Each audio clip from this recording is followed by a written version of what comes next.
Good morning and welcome to this week's episode. Today we are in St. Pierre in the northern part of Martinique. We arrived yesterday and anchored in this beautiful it's big. It's a big bay, but it's very steep. So it's just quite a small, like small path you can anchor in. If you anchor further out in the bay, it's super deep. So just a couple of 10-20 meters in front of us, we have like 15-20 meters of water. But here we are now, we have around 6-5 meters, so it's very steep. And today it's blowing westerly winds, very strange. Although the Atlantic winds are from the northeast, so it's quite, very strange. And the winds are quite low today, they're not blowing that much, so it's almost flat water. So never mind, it's blowing from west.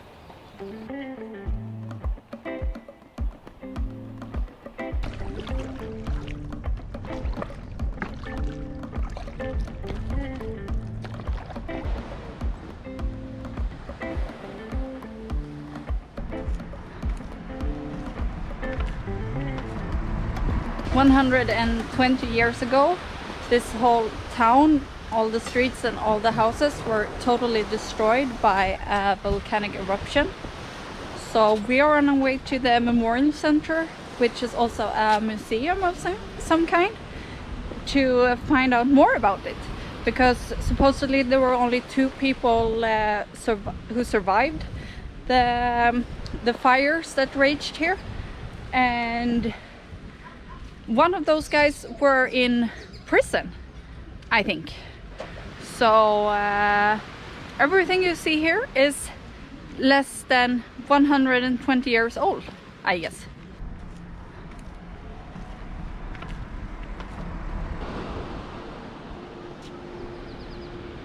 There are a lot of wrecks resting on the bottom of the ocean out here, because there were a lot of ships coming in here to load off their cargo, and that were anchored out here when the volcano erupted. So they also caught fire and sank without minutes, most of them. This one seems to have held on for 3 days, but the other ones sank almost immediately.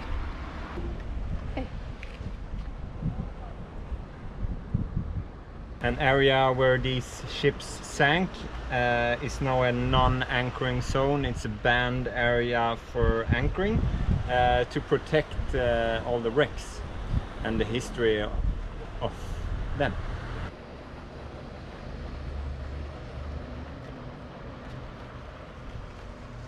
They estimate that there were 386 ships, including official vessels and local ships, that sunk here when the volcano erupted.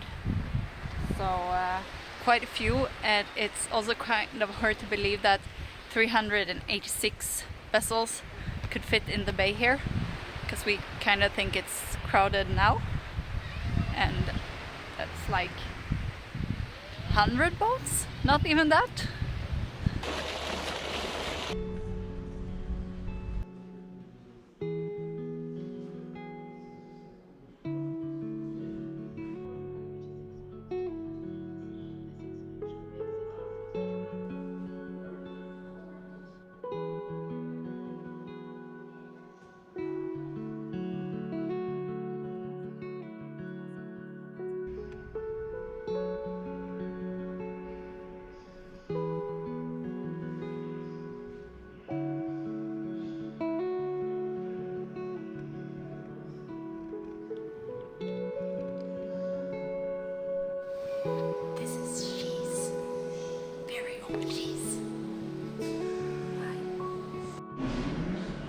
The cheese not melt if it's a volcanic eruption that burns everything. How can cheese still be cheese?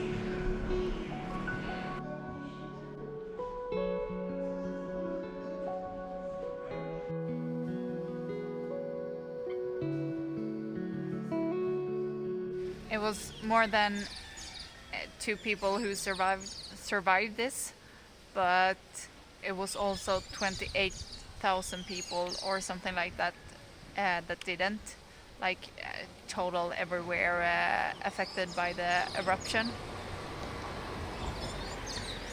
So yeah, pretty.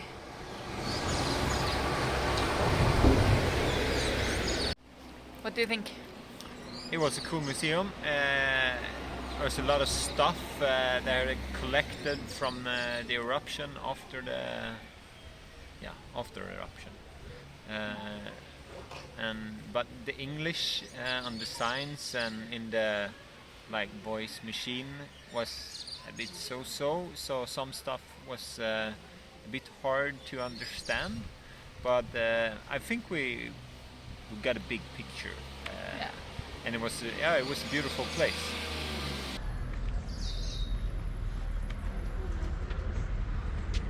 These are the remains of the old theater that they never rebuilt after the eruption.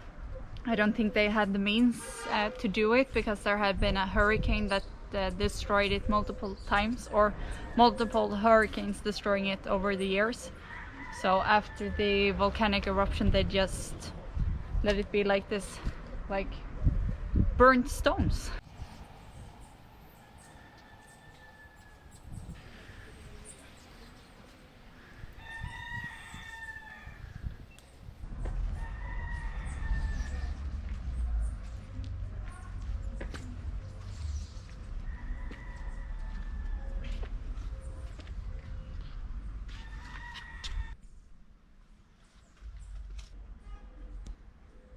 Just next to the theater, the prison was.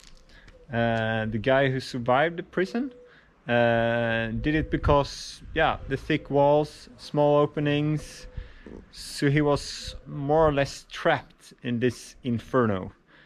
He was severely burnt, but survived after he was found 3 days after the eruption.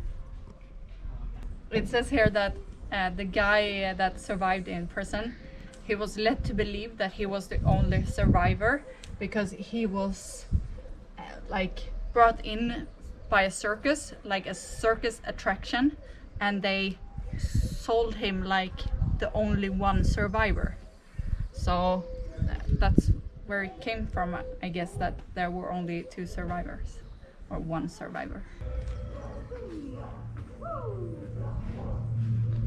So this is the prison, the other rooms in the prison, and the one where Louis were there. It's a bit strange that you put the theater next to the prison, or the prison next to the theater, but well, maybe that was convenient.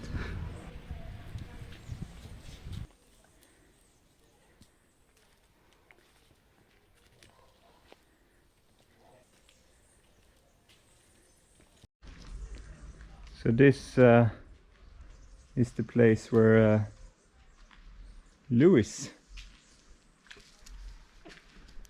was kept. Crazy.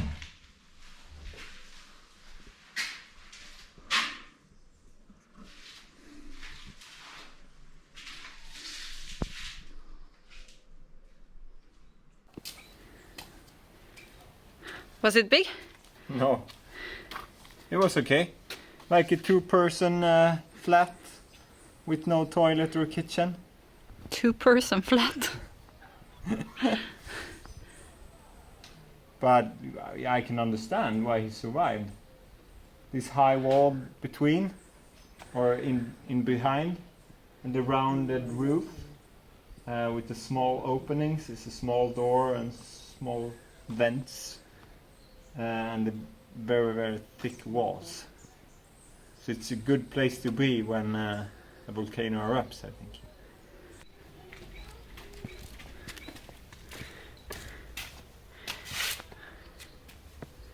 Like so thick walls.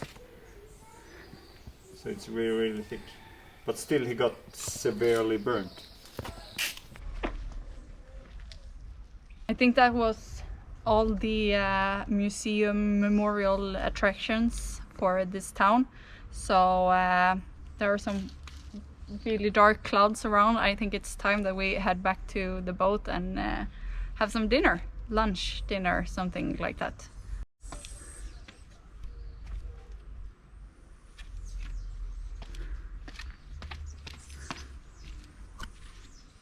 What was it? It was their backyard. Oh.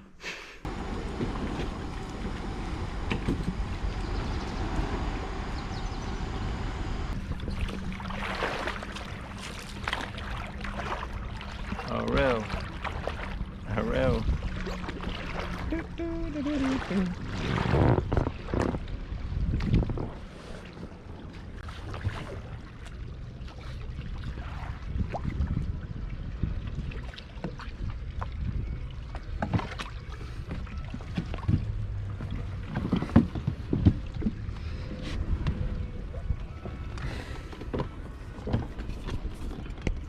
As the night came, the wind shifted and we had to re-anchor.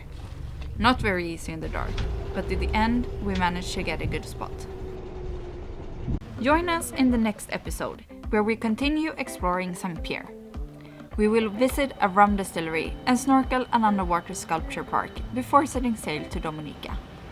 If you don't want to wait until next week, the episode is already available on our Patreon page. Just head over to patreon.com/LinneaSailing and join the crew for exclusive access.